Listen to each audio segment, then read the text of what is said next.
Hi guys, welcome to Boundaries One-on-One. Where'd that come from? It was supposed to be 101, but whatever, we'll go with it. Boundaries One-on-One. So, what is a boundary? A boundary is a limit, a guideline, a contract. It is a agreement that we make within ourselves on how we are allowing others to treat us. Not just our physical self, our mental, emotional, spiritual, social, and our time and our energy. It is a introspective look into what we truly believe and connect to as our value. There are studies that have shown that individuals who do not set or cannot maintain boundaries, healthy boundaries, often struggle with their self-value, their self-esteem, and their confidence. Now, this doesn't mean when we're talking about setting boundaries, I'm not talking about black and white, line in the sand, putting it in concrete and jumping down somebody's throat when they, when they cross a boundary that you haven't told them is there. In social settings, it's sometimes harder for other folks to know what our boundaries are. So in those incidences, we have to be very clear with ourselves what we will tolerate, how much pliability we have there, how much we will take in, and what we're offering to give back out. And if we find ourselves in a situation that encroaches on what we consider to be one of our boundaries, then we have to decide whether we're going to address it, or whether you're going to address it and walk away, or whether you're going to let someone push that boundary. Odds are, if you let them push the boundary, that will cycle into self-berating, self-sabotaging, and shame. As you slowly step into setting boundaries and expressing yourself when you need to in order to stand up basically for yourself, then your confidence, your self-esteem, your self-value will increase with each interaction. So, boundaries, first and foremost, they are a huge plus and essential for maintaining an overall well-being of peace of mind, of clarity, and balance in your life. Not to mention, boundaries allow us to be more of who we are and less of what people think we are. And what I mean by that is we can be caregivers, we can be people who help, we can be fixers, we can be all that stuff. But if you get yourself in a cycle where people are continually expecting of you and you don't really want to do it, or maybe it's a job and your boss constantly comes to you and gives you more work and more work and more work because they know that you're going to do it. If you go home and you're resentful and you're upset and you're taking it out on your family or your friends or whomever, you're not really living with integrity. You're not speaking your boundary and allowing yourself to realign with the value that you actually bring to the table. So that was a little sidebar rambling there, but back to the boundaries. First and foremost, understanding where you might need a boundary. Secondly, blueprinting what that boundary looks like. What are the consequences to it? Third, if you are in a situation with a family or friend or coworker or boss or whomever, articulate that boundary.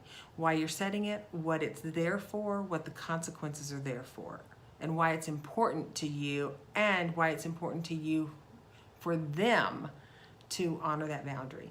In a social setting, when you're around people that you don't know, you won't be able to obviously go to every person in the concert and tell them what your boundaries are, but you personally will know what they are, and if they're encroached upon, you will be given the opportunity to stand in your truth and to re-teach someone how to treat you, okay? So articulating that boundary, having them repeat it back to you so that it's clear. It's clear, be direct. There's no tiptoeing around, there's no half-ass healing. Be direct.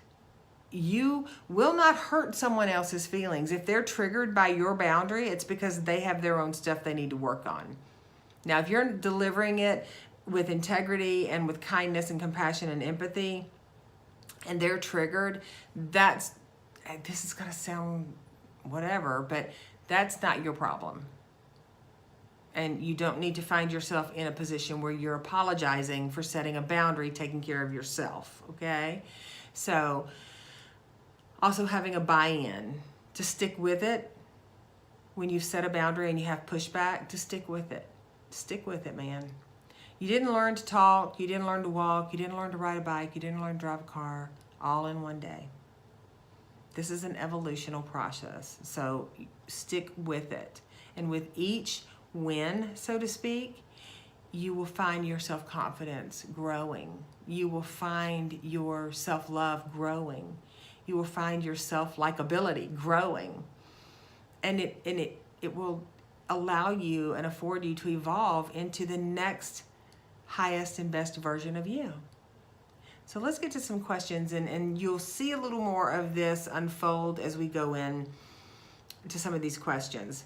So Teri Neal asks, once you feel like a boundary has been blurred, can you go back to the original boundary?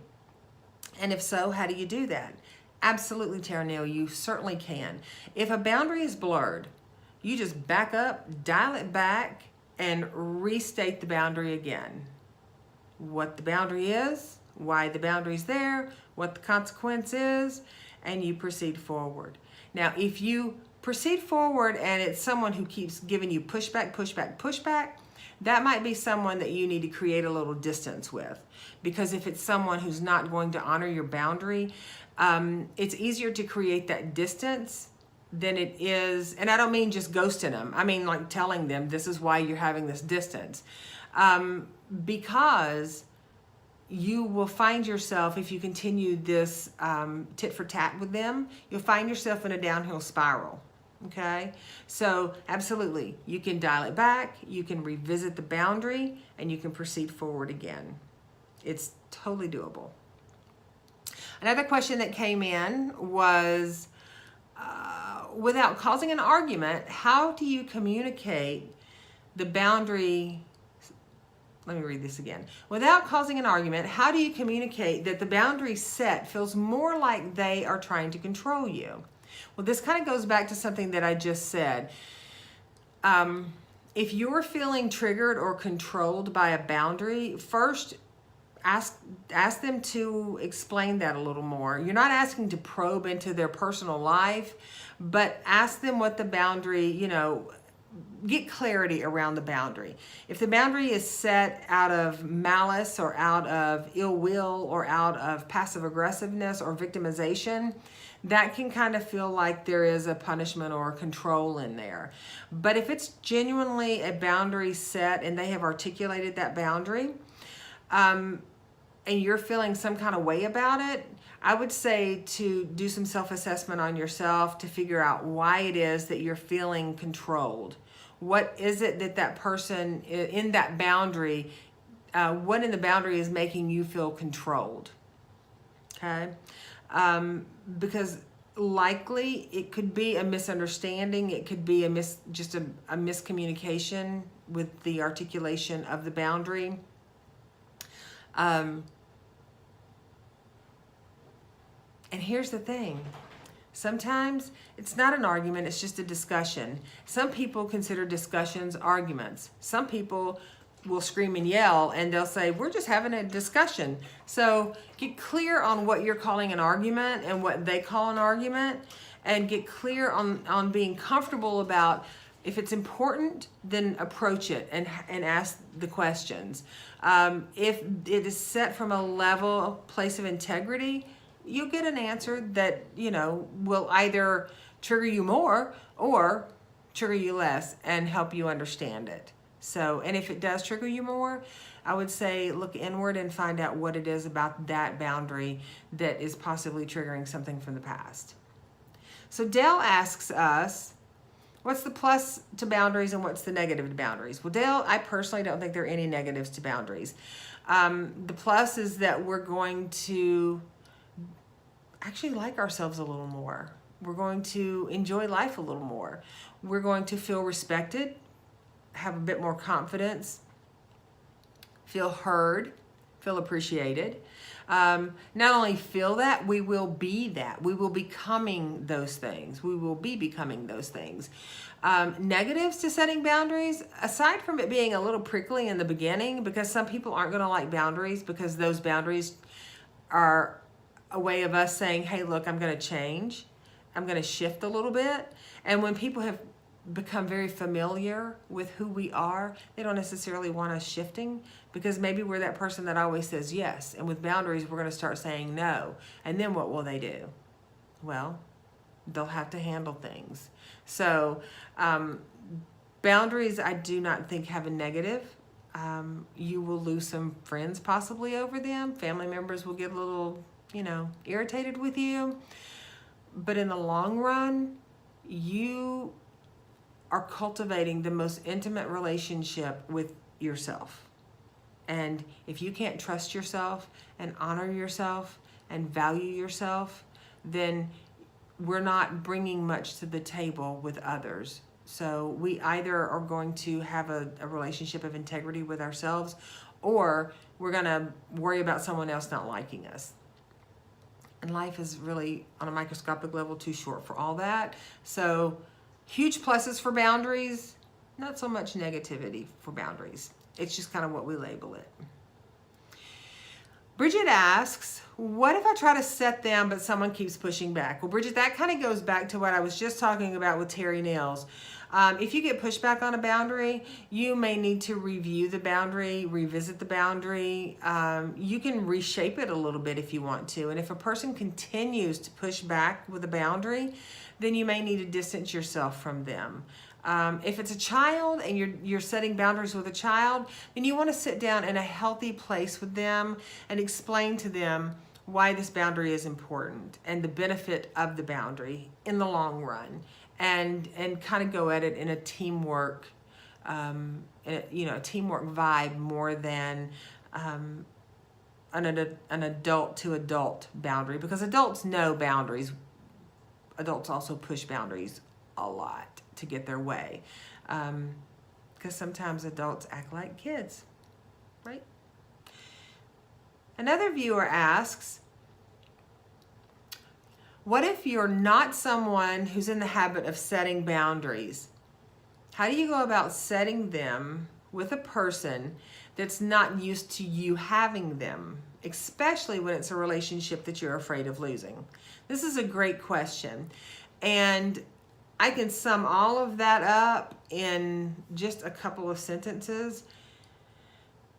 If you need boundaries, you need to have the confidence and the trust in yourself to set these boundaries.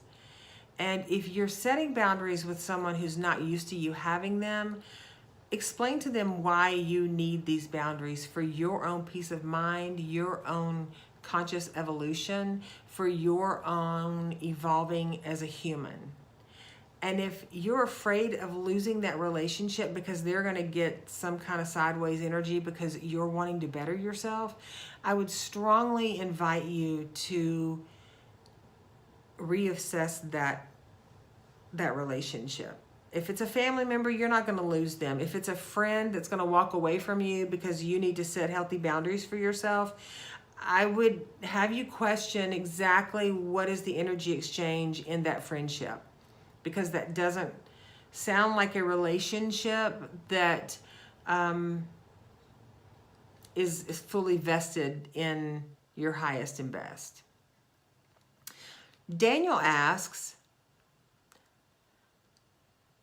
where are the areas in life that we need to set boundaries? Well, Daniel, wherever you want to. We can set them emotional, social, intellectual, spiritual, financial, physical, personal. There's tons of places. We can set boundaries on our health. We can, perfect example. What if you are trying to eat healthy and you have a friend that is like, oh my gosh, you share this with your friend. Oh yeah, I'm going to start working out and I'm choosing healthier foods. And they're like, oh, how much weight are you trying to lose? And you're like, I'm not trying to lose weight. I'm just trying to be a little more mindful, be a little more health conscious. like with everything in life. So the next thing you know, they're wanting you to go out drinking with them, or they're wanting you to go out and eat pizza, or they're wanting to bring over cookies. And you say, you know what? I can appreciate that, but as I have shared with you, I'm making healthier choices, so I appreciate it, but no thank you. Oh, but I made these just for you because they're your favorite. I mean, come on, just have one. You know what? As I said, I really appreciate it. However, I've already shared with you that I'm trying to make healthier choices, so I don't want one. If I wanted one, I would have one, but I don't want one. So in the future, it would be, I would appreciate it if you wouldn't bring these over, or perhaps we can compromise on where we're going to go eat, where I can get something healthy, vice versa, and have those open conversations. They will make things go a lot smoother, unless, of course, the person you're setting the boundary with doesn't want you to change. Then you're going to have a little conflict. There'll be some contrast that will present itself. And you'll have to stick with your boundaries. You'll have to know at that point what your buy-in. Do you just cave and go back to that uncomfortable comfortable? Do you go back to that comfort zone, which we all know is not that comfortable anyway? Because when we put ourselves in areas, or we find ourselves in areas where people are taking advantage or expecting, and especially unspoken expectations, that gets really uncomfortable really fast. So being mindful, speaking with integrity, and first and foremost, holding yourself accountable for the changes that you choose to make for your highest and best. Megan asks, can we set boundaries with ourselves? And if yes, then who holds us accountable? Megan? If we set boundaries with ourselves, which is absolutely 110% doable, we are responsible for holding ourselves accountable.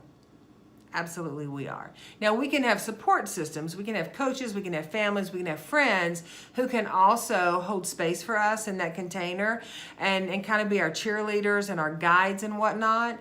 But you better be making sure that those people that you've got on Team Megan are going to be encouraging you to stick to your boundaries, or encouraging you to hold yourself accountable. Because if they're going to slip in there and go, oh, it's okay, just this one time, it won't matter, you will end up building resentment for them. You will also start self-sabotaging, likely start self-sabotaging and shaming. And that's just going to actually spiral you into more head static, and that's not a fun place to be. So if you're going to set a boundary with yourself, also be understanding that if you set a boundary with yourself and say you don't quite hit the mark, you don't have to wait the next day, 2 days later, a week later, a month later, a year later. You can start again that very next minute, and reinforcing that, you know what, this is why I have the boundary in place. This is the pros of that boundary. This is the end result of that boundary. I'm not going to self-sabotage myself anymore. I'm going to work on speaking kindly to myself. I'm not going to say I hate my nose, or oh, my thighs are too big, or my feet are too small. All that crazy talk. If you're setting a boundary, we can ask others to help us be accountable for what we say and what we do. But if we're running cycle after cycle after cycle in our head, they can't be in there holding us accountable for that. That's our job. So we have to first and foremost be accountable for that. So Carla writes in and asks, how do I keep from feeling alone or bad about boundary setting? Because I've set them in the past and ended up feeling isolated by people, or told by them that I should be ashamed for setting them. So I just ignored them and went back to my normal. Carla. Here's the thing with that.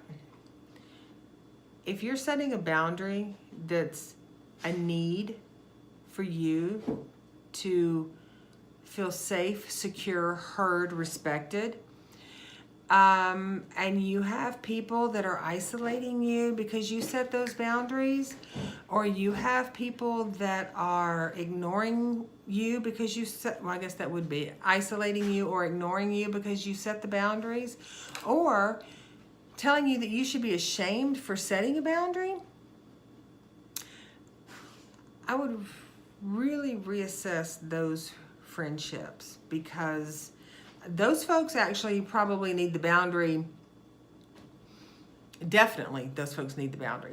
People that don't like boundaries are the people that need the boundaries, because people that respect you and care about your highest and best, first and foremost, they may not understand your boundary, but they will support you in the boundary. If it is a boundary that you know that you're sharing with integrity because you genuinely want to change or shift into a healthier mindset, healthier habits, because you want to be respected, you want to be appreciated, you want to be heard, you want to be validated.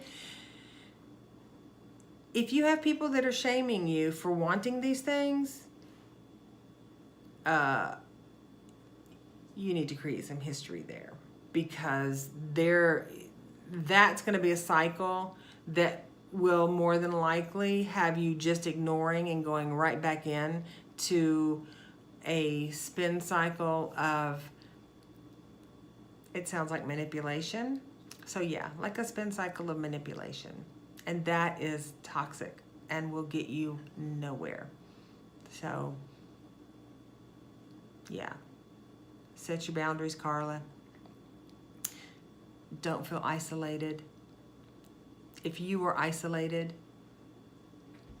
you might want to create some history between you and these people or this person, and allow in that space new energy, new people, new friends to come in that can respect you and treat you with integrity and kindness. So the last question that we have is, do you have any advice for someone on how to handle boundaries that are crossed by a person in a higher ranking position than themselves, or in a trusted position? For example, teachers, bosses, doctors, therapists, police officers, family members, etc. I am of the mindset that we are all created equal. So, while I understand that there are people who might have higher ranking positions than us, I don't think that anyone's boundaries out-trump our need for our own boundaries. So to that, I would say, know yourself, know your value, be willing to put that on the line if you have to. If you're in a school or a class or something, and you need to learn how to, even with family members, you need to learn how to swim in that same arena and not be triggered by people, then set your boundary on what you will and will not tolerate. And if that means that you need to walk away or excuse yourself in certain scenarios, then you need to do that. If it is a therapist that you're seeing, or a boss or a doctor, that may mean that if you're being challenged or abused in a way where, there's a lack of integrity with your boundaries, you might want to switch. Find a different doctor, find a different therapist, switch to the classes. You actually may have to find another job. This is not necessarily running from the problem, but there are going to be some people in life that are going to challenge, because that's just what they do. You will not win those people over. You will have to find a way that you can either coexist with your boundaries in a place of mutual respect, or you'll need to shift and find other avenues to create and generate different energies. I apologize for that camera just bouncing all over the place. My puppy Jack just laid down and hit the table. So yeah, that's boundaries. And on this last one, I do want to say, the more you set boundaries and the more comfortable and confident you get with them, you're going to recognize that fewer and fewer people that want to, you're going to attract fewer and fewer people that want to encroach on your boundaries, because people will recognize by the way you present yourself, by your tone. You can do it with humor, you can do it with seriousness. Just what you bring to the table and what you leave on the table is going to be a clear indication to other people how to treat you. And I know I've said it several times, and at the risk of sounding like a broken record, we teach people how to treat us. So be kind to yourself, set your boundaries, say no when you need to, say yes when you want to, and know that while it may feel a little foreign, it may feel a little prickly in the beginning, setting a boundary, those few minutes of uncomfortable feelings that you might have when you're setting boundaries or reinforcing boundaries is far less painful than the days, weeks, months, even years that you may have resentment, regret for not saying something you wish you had said, for not standing up for yourself, for thinking people are taking advantage of you. Humans are humans. They will encroach, they will overspeak, they will overshadow, they will also support and nurture and respect. We just have to teach people how to treat us. And if we're not being treated the way we would like to be treated, we need to retrain people. So I hope this has been helpful. I have thoroughly enjoyed it, and I look forward to our next little YouTube. Maybe you can send me messages on what you would like to discuss, and we'll crack that can open and throw it out there. In the meantime, I hope you have a fantastic rest of your day or your week, and increase the peace. See ya.